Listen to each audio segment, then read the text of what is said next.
I would say it wasn't my decision, it was Norma's. I had only planned on writing the story from Joe's perspective. I had about 2 chapters of Joe done, and I had it all mapped out, what I wanted him to do and where he was going to go. And there's just like this voice in my head saying, I want to tell my story. So I just sat down and I was like, I wonder if she has a story that needs to be told.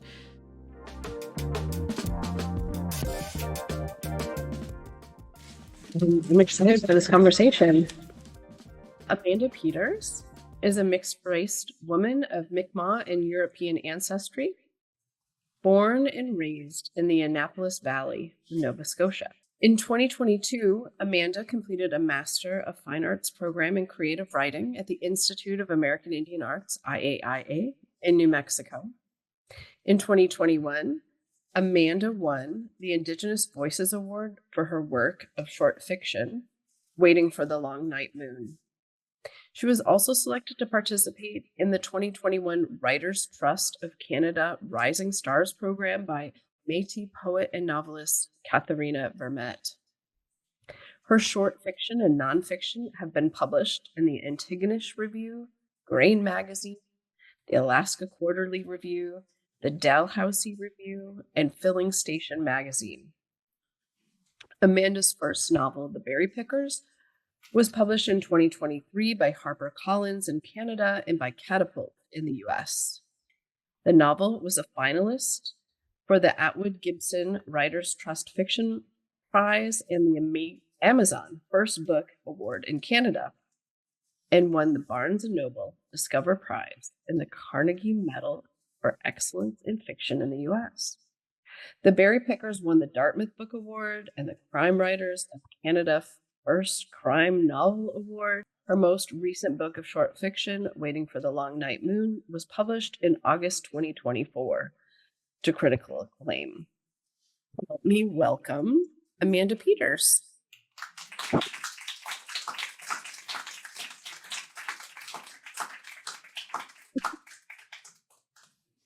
Oh, hi, Amanda. I can see you. You can see me? See?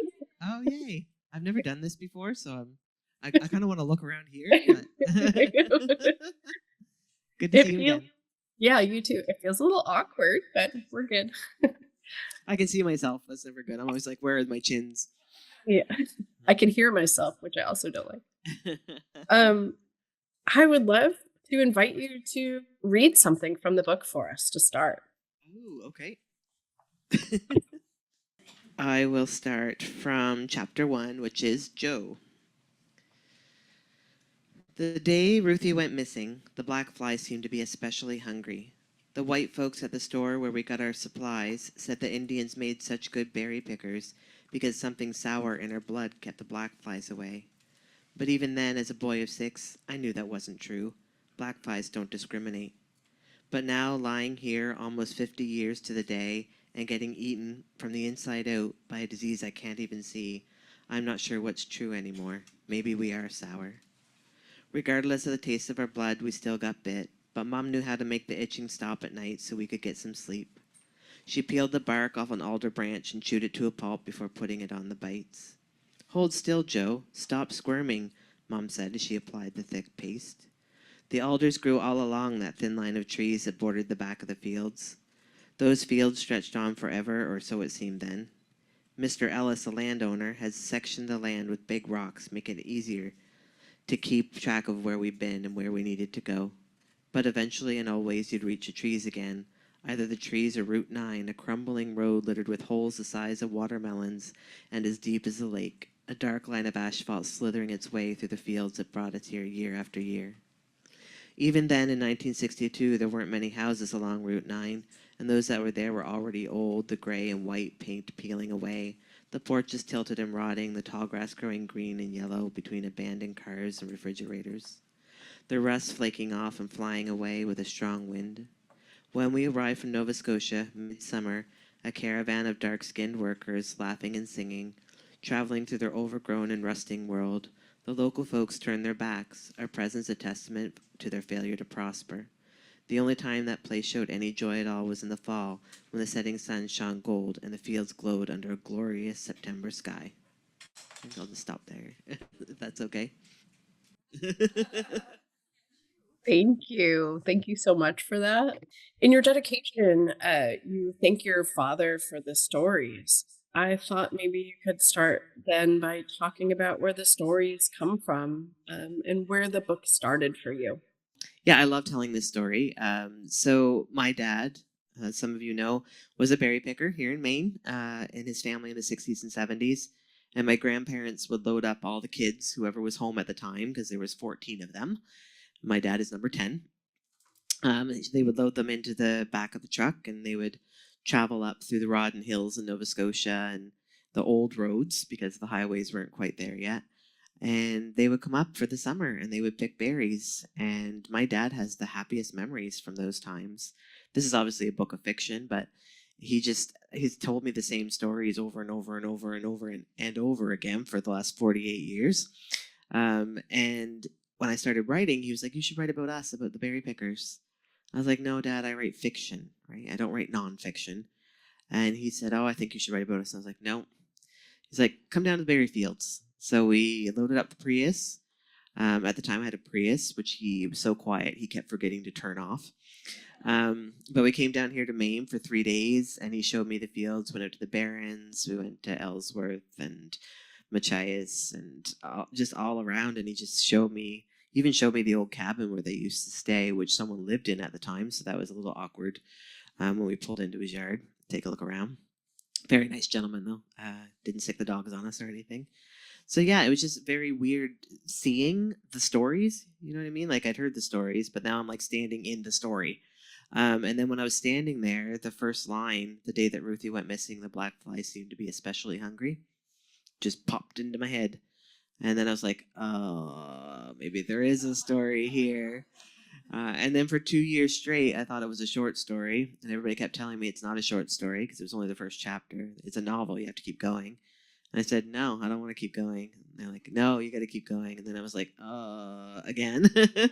So yeah, I was wrong a lot of times. So you thank my dad, and my dad has never said, "I told you so." Credit to him. But when I had my American launch in Portland, we drove down again, like a full circle moment, and he came with me. And we stopped in the same fields, and it had like a whole different experience, but it was quite lovely. So that's where it came from. So thank you. When did you start writing This book, or just in general? in general? When I was 5, as soon as I could hold a crayon. My first book is called Amanda's Book of Faces for Grampy. And it was, "This is a smiley face, this is a sad face." And my grandmother knit it together with like yarn. And I thought she was joking me for years. I thought it didn't exist. And then she's been gone for 5 years. Yeah, 5 years now. And about a year and a half ago, I was cleaning out my basement. And guess what I found in an old Rubbermaid tub? Amanda's Book of Faces for Grampy. So I've always wanted to write, but being a welfare kid in Nova Scotia, I was like, I don't want to be poor anymore either. And they tell you if you're a writer, you're going to be poor, right? Yeah. Uh, so I was like, okay, I'll do everything that I'm supposed to do. So I went to school. I went to school again and again and again and again. I have 4 master's degrees because I couldn't quite decide. And I got a really good job. And then I was like, okay, now is the time. I have the time to do this. So in 2012, I took one course at the University of Toronto, continuing ed, and I loved it so much I did the whole certificate.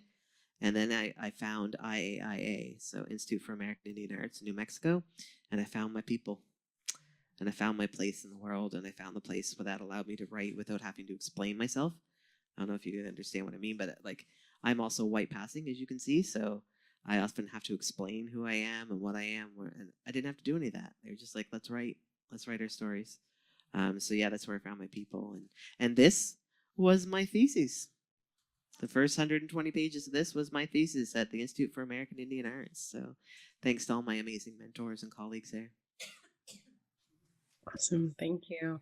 You talked a little bit about where you grew up. Can you tell us more about where you grew up?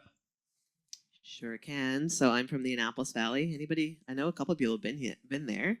The Annapolis Valley, Nova Scotia, which is just on the Bay of Fundy, coast of Nova Scotia. So if you go to the very end, you get to Yarmouth, where you take a ferry to get to Maine. But yeah, it's farmland, and now in the last 30 years. It's now vineyards. We have, I think, 32 vineyards now, which is good if you're like wine.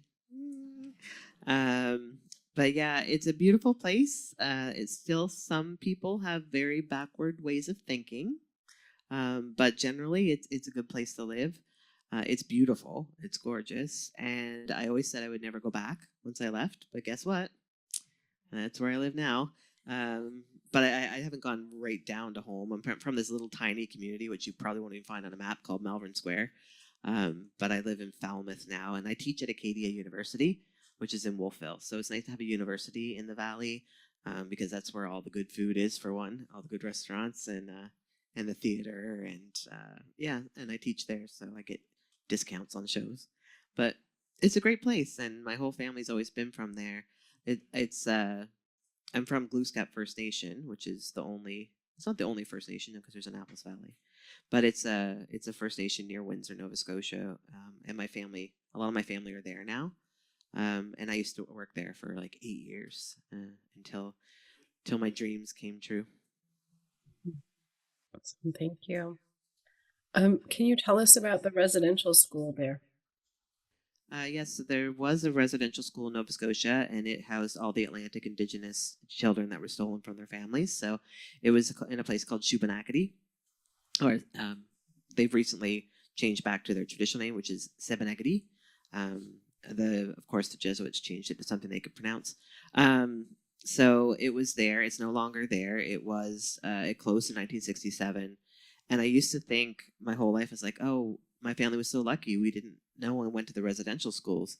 And then we found the records about a year ago, actually, and my great-grandmother and her brother were actually at the residential school. We found their records of where they described them as either light-skinned, dark-skinned, what color their eyes were, temperaments, all that weird stuff that they measured back then. But my older aunts and uncles didn't end up at the residential school. They did end up as part of the 60s scoop, and were taken away and put into foster care for no reason except for you have too many children. That was the reasoning. And they wouldn't let my nan call them, and that really upset her. But they actually were able to come home, so they did come home. But the residential school there, they did in Canada. I don't know if you know, but they found a whole bunch of graves in Kamloops of Indigenous children that had not been recorded as having died at the residential school, and that was 214 children.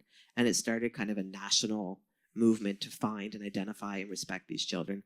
And the elders that had been to Shuby School, they said, you're not going to find any there. And they're like, well, we know that kids died there. I'm like, yeah, but they threw them in the river. So they haven't found any bodies there, because apparently when they did die there, they were thrown into the river and washed away. So there haven't been any there.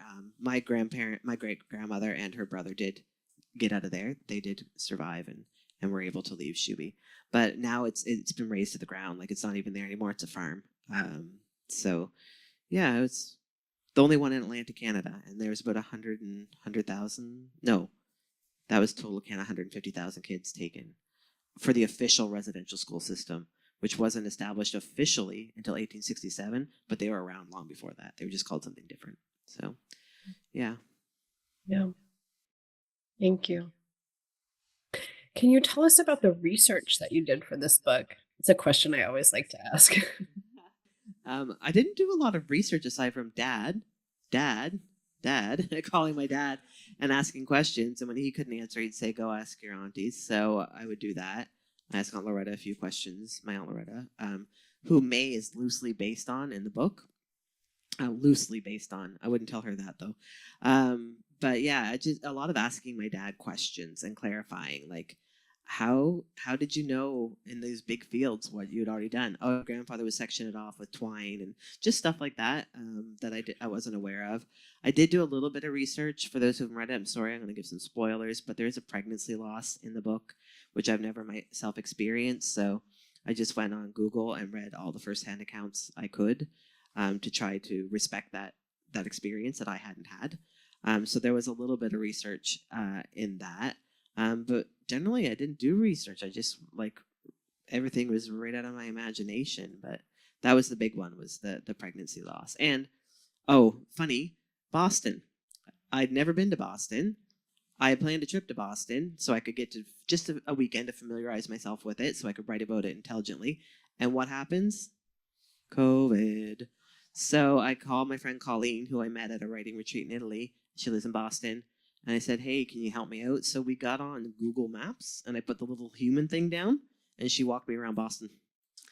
So thank you, technology. I was able to, apparently, when I went to Cambridge and did one of these, they were like, you did Boston well. I'm like, oh, good. Thank Colleen. She's in the back there. But yeah, so there was some research there because I was not familiar with Boston at all. And now I'm going there tomorrow. So That's awesome. What about the sort of missing child slash adoptee kind of experience? that just, again, that was right out of my imagination. Although I've heard stories that had actually happened before. I heard this morning that had happened before. It has happened at home. I know a little Indigenous girl, Mi'kmaq girl, went missing from the berry fields in New Brunswick once. But I didn't know any of this when I wrote the novel. I just I was actually talking to your guy, one of your very lovely authors, Morgan Talty, and we were talking about the fact that writers don't write to theme. It just comes about by nature of who we are. So I was like, I wonder where that did come from. But I've worked in Indigenous health policy, governance, administration, financial management, all my professional career. So since my 30s, my 20s, I kind of spent going to grad school and living abroad. But that's where, and I've sat in circles with residential school survivors, and I've talked to them, and I've cried while they comforted me while they told their stories because they are the strongest people in the world. And I've worked in this circle for so long that I think I couldn't have written this book when I was like 21, when I thought I was going to be a really lovely novelist and wrote really crazy, weird stories. I couldn't have written it because I didn't have that life experience. So I think when I sat down to write it, just the whole missing and murdered Indigenous women and girls was happening. The commission in Canada. I think it just came about naturally that's what I was going to write about. I don't think I consciously thought about it. I think I subconsciously must have thought about it somewhere. Mm-hmm. It feels really true to me. So I would say I think you captured that experience really well. Oh, well, Alan, thank you. Mhm. Can you tell us about your decision to use two narrators to tell the story? I would say it wasn't my decision, it was Norma's. So when I was originally going to write the book, I outlined it because I outline, and then generally the outline is thrown out in about the first couple days of writing because creativity does what it wants. But I had only planned on writing the story from Joe's perspective. So it was all Joe. Yep, Joe right through. And then I had about 2 chapters of Joe done, and I had it all mapped out what I wanted him to do and where he was going to go. And there's just like this voice in my head saying, I want to tell my story. So I just sat down and I was like, I wonder if she has a story that needs to be told. And within like probably 10, 15 minutes, my fingers were doing tap, tap, tap, tap, tap, tap. So I was like, okay, this girl has a story. I can work with this. So then I stopped because I was trying to go back and forth, which is hard because they're 2 distinct characters, and I wanted them to make sure they were distinct characters. So I wrote all of Joe's, then I went back and wrote all of Ruthie's, and then I put them together, like in a puzzle. Mhm. And they didn't match up, so I had to write an extra chapter. But that was fun because that extra chapter that I wrote actually brought everything together again. So I was pretty excited about that. But yeah, originally it was just Joe, so you just never know. Mhm. Thank you. Can you tell us about the decision to use the map at the beginning of the book? Is there a story about the map? Oh, I don't want to say it in this crowd. I'm going to apologize. But I said to it, so it's not in the Canadian version. Because everybody in Canada knows where Maine is generally.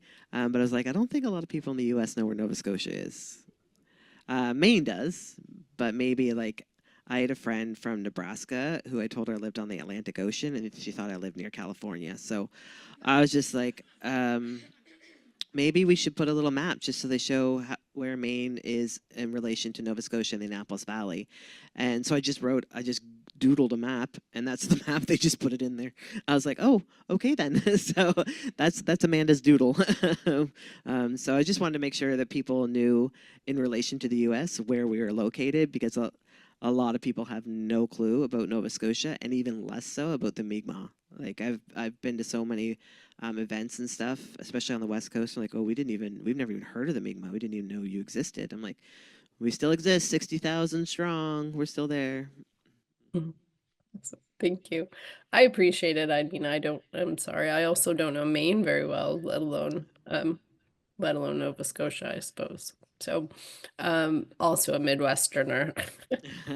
I knew Maine would know where Nova Scotia was, but I was not sure that anybody else, like, if it became popular or anything, who in like Ohio or, you know, I don't know what the middle states are. Sorry. I know Nebraska's there because I've been there because the Berry Pickers was one Lincoln, one book, one Lincoln. So I got to go to Nebraska, which is somewhere I never thought I'd ever go, but I was like, this is cool. But yeah, I just assumed people might not know, so I wanted to give context. Yeah, awesome. Would you say that there are parts of Norma's story that feel autobiographical to you? Yes.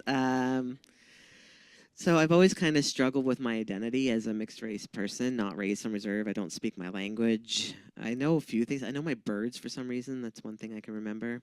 But I always kind of struggled with that and whether I had the right to tell these stories and struggling with my identity and who I was. And I kind of took all my insecurities and kind of dumped them on Norma. Padunk.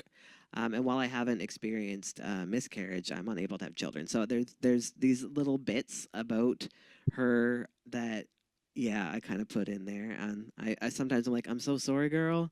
I'm so sorry I took all my own insecurities and put them on you. But it's a little bit autobiographical. But I have a very happy family. So I have my mom, my stepmom, my dad. I have 5 siblings and oodles of nieces and nephews. So I'm pretty happy. So people always ask me, do you like your mother? Because of Lenore, and I was like, oh, she drives me nuts once in a while, but I love her. And my stepmother the same. She's a little bit crazy, but I love her to the ends of the earth. So Thank you. Yeah, I was thinking about the writerly impulse, right? Norma's writerly impulse that was the part that I thought maybe felt autobiographical to me. yeah, that was too because I was like, I'll never be able to write a novel, and there it is. So yeah, As you're doing it. as I was doing it, yeah, Can't do this as I'm doing it. yeah. I love that.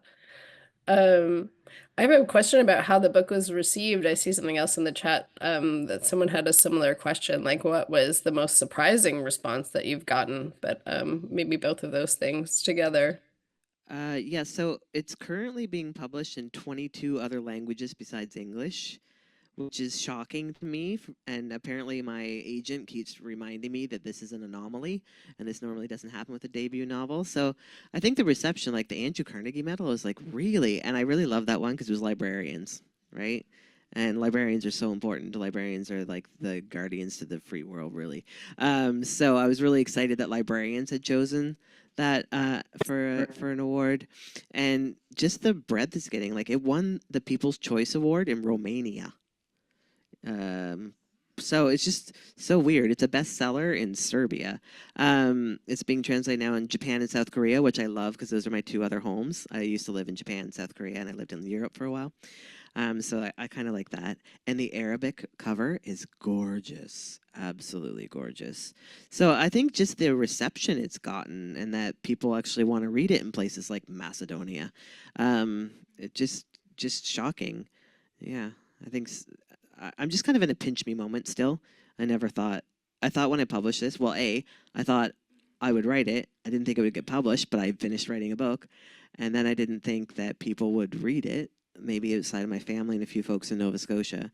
And now it's winning a People's Choice Award in Romania, a country I've never been to, but now I really want to go to and say hi.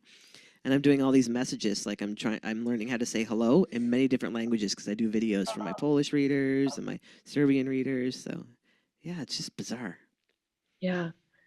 Are there people writing about your book? I think there's a moment also when you learn that scholars are writing about your work. That's really a surprising moment.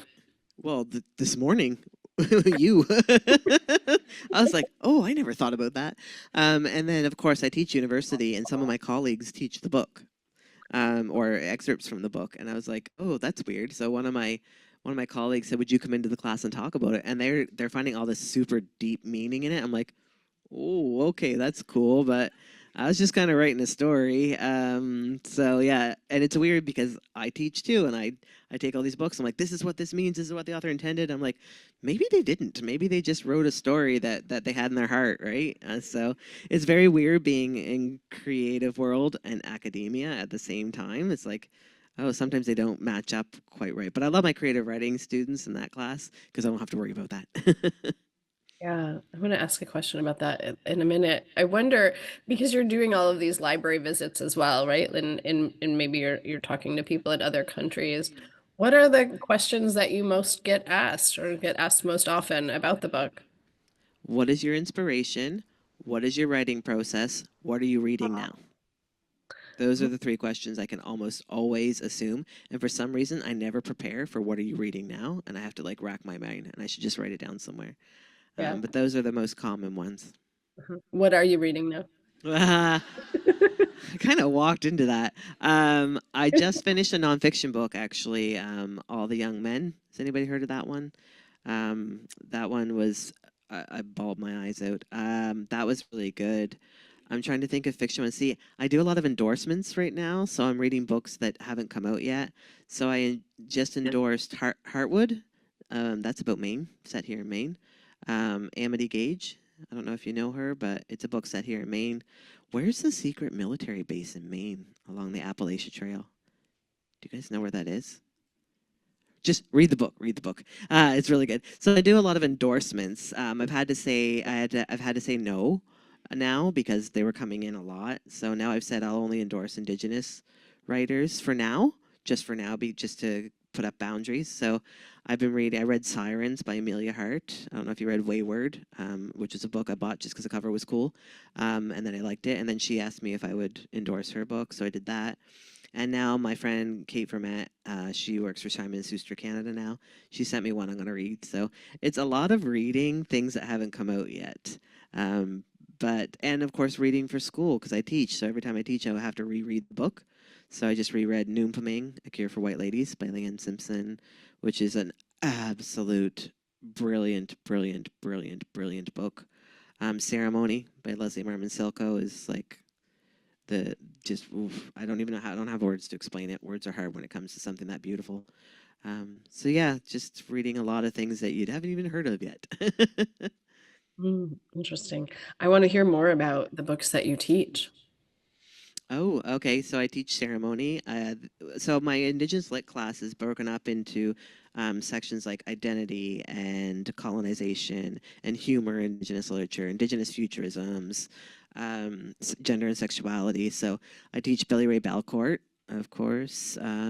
If you haven't heard of Billy Ray, he's like super smart and intimidating, but he's not really intimidating. He's a super nice guy, but because he's so smart, when I get around him, like I just like clam up and get so nervous.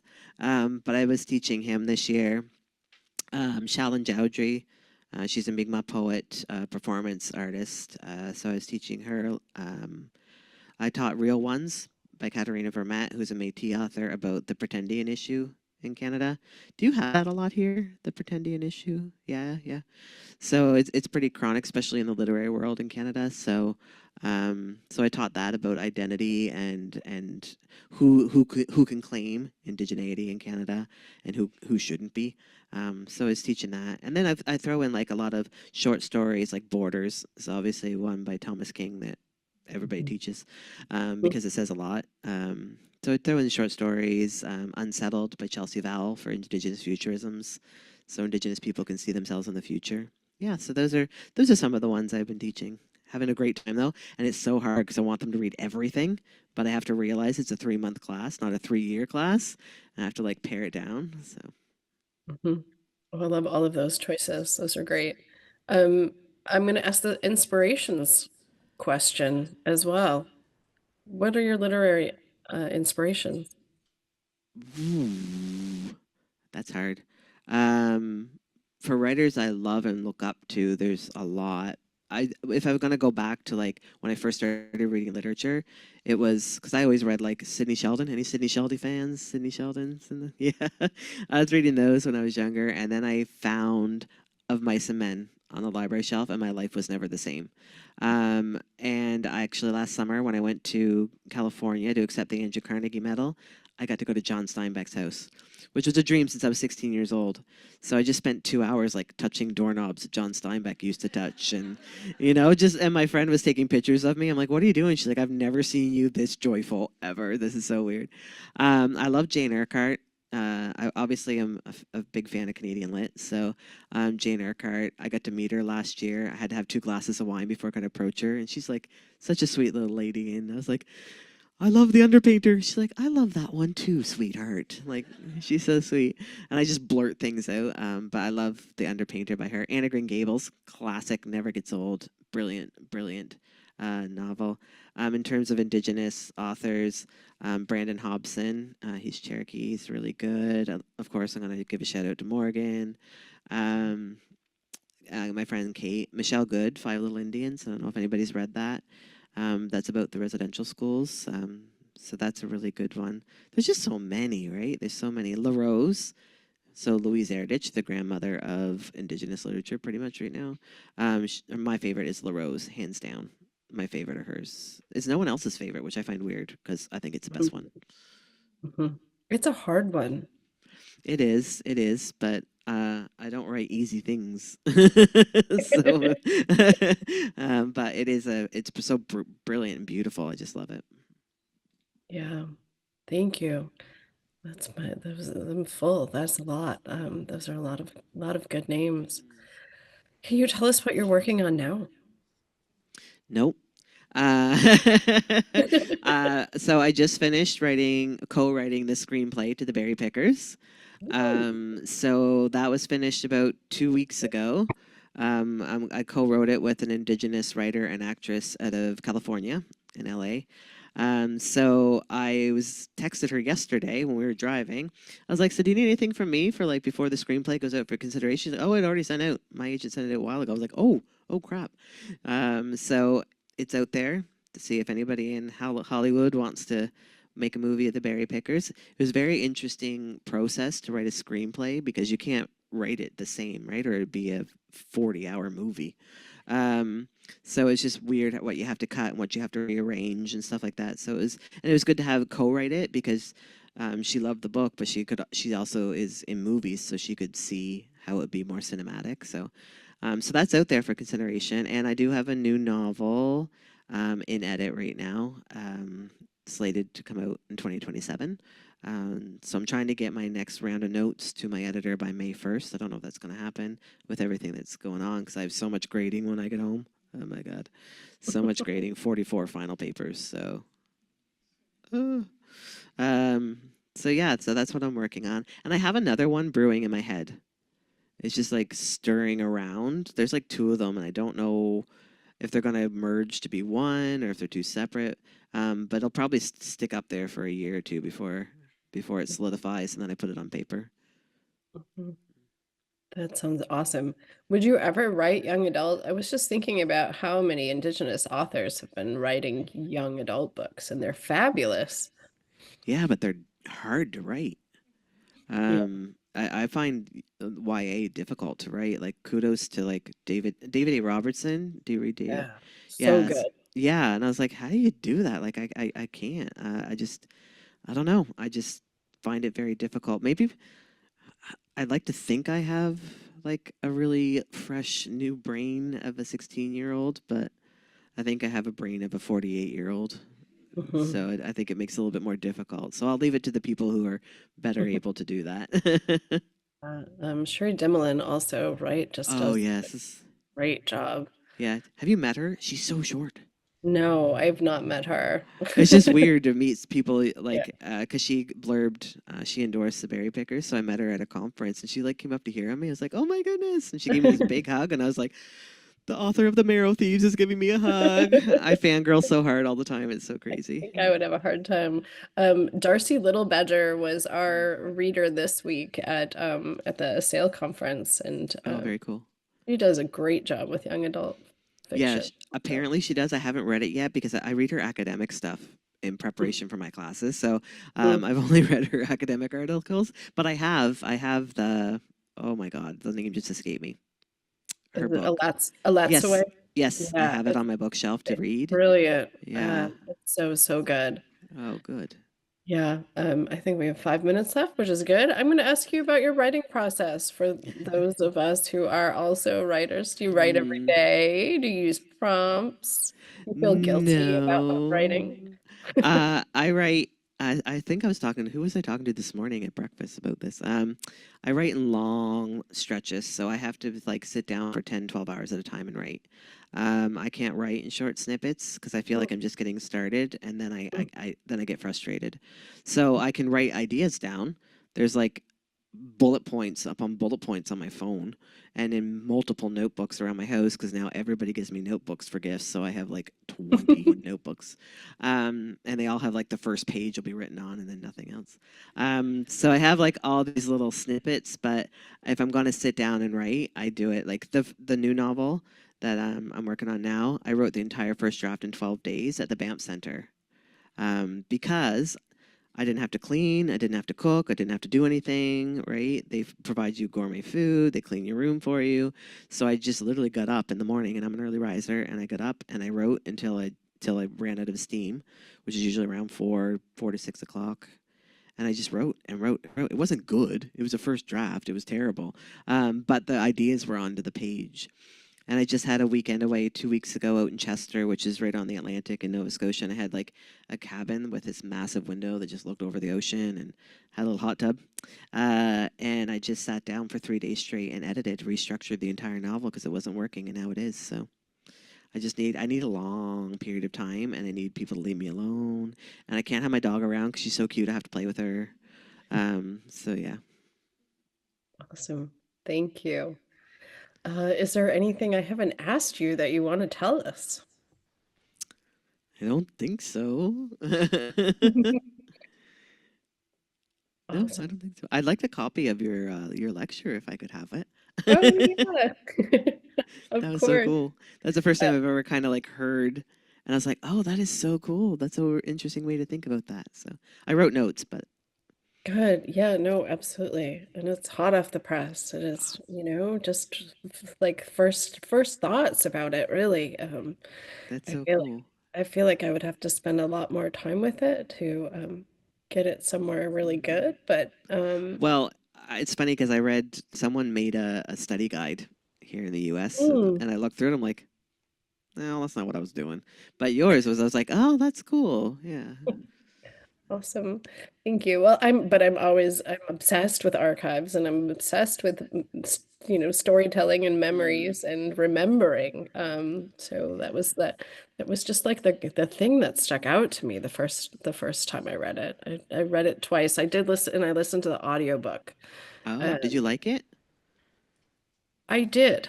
Okay. Some people, I read my Goodreads, which apparently you're not supposed to do, Yeah. but I do. And some people are like, love it. Some people absolutely hate it. So I can't listen to it because I hear all my mistakes and I want to just crawl under my chair and Yeah. die. So, Yeah, some books are better on audio than others, I find, but yeah, I did. I read it first in physical copy, so mm, it was a reread as I was listening to it, okay. which maybe makes a little bit of a difference because I knew Maybe. the story. So now we're Yeah, just talking. I know, Sorry. no, just talking. But we're in conversation. That's Yes, all. in conversation. The best audiobook I've ever listened to, and I listen to them a lot now, is Remarkably Bright Creatures. That Mm, one was brilliant on audio, like absolutely friggin' yeah. brilliant. I've never heard something that well done. So I'm just throwing out that if you haven't listened to it or read it even, because it's also brilliant. I sent her a fan note on Instagram. She didn't answer me. Awesome. I'm going to tell you mine. Ooh. It's Heavy by Kiese Layman. Uh, Oh, okay. it's a memoir. Memoir. He reads it. It's amazing. Oh, okay. I'm gonna Really, remember really, that. Write yeah. that down. Well, thank you so much for your generosity and for writing this book and for answering my questions. Oh, Uh, thank you for giving it some serious thought. We will, yeah, absolutely. I look forward to our panel. I think we're on a panel together later today, so we will chat some more. But Fantastic. thank you so much. Well, Alan, thank you.